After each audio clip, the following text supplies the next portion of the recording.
speed limit still the same for over 50 years. Because hitting things at 65 mph is still bad. Because speed limit is defined by the average human reaction time, and human hardware hasn't changed. The speed limit is higher. I guess you were too young to remember nationwide 55.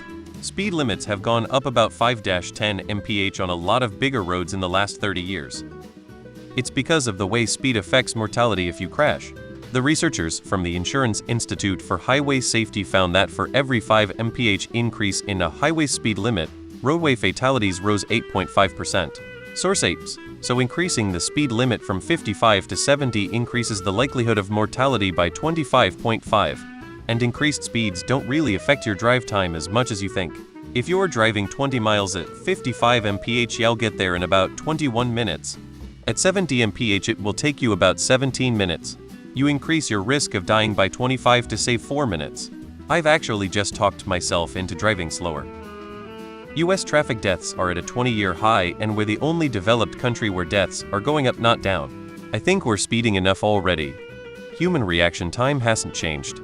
The physics of turning around curves hasn't changed. Because physics is still the same after 50 years. When you double the speed, you quadruple the stopping distance. That's not a technology thing, that's a physics thing. Sure, cars are a lot safer now, but there's still a human driving it, and our reaction times are still the same. Because we have the same laws of physics, I'm afraid. Because drivers are just as stupid as ever. Another point is that it's bad for the environment.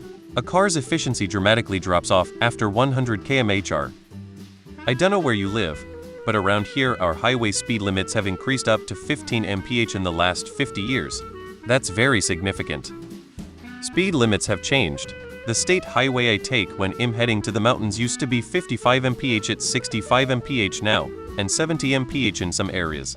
The interstates going through the city used to be 55 mph, and they are 65 mph now.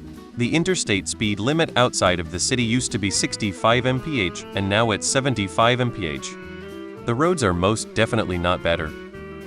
Because humans are still shitty drivers. Roads and cars may be better, but drivers sure as hell aren't. The laws of physics are not different than they were 50 years ago. Speed is a factor in most deadly and dangerous accidents. Human reflexes are no better, humans are more distracted. Higher speed also means lower fuel economy. But limits have been raised in many cases. There was a time 30-40 years ago when all highways were 55 mph, but now many are 65, 70, even more in some cases. A few points I didn't see. You'd have to redesign on and off ramps to accommodate the increase in merging traffic speed. In some case, when on and off ramps are on opposite sides of the highway and you have to cross 4 lanes, a complete redesign of that part of the highway. Looking at a big expense when most places barely have the budget to maintain their roads. Population density has increased in major cities. The heavy traffic would be much riskier at greater speeds. People's reaction times are not better. They are probably worse due to cell phones. Regarding residential areas, hitting a person at 30 mph does the same to them now as it did 50 years ago, which is why it hasn't changed.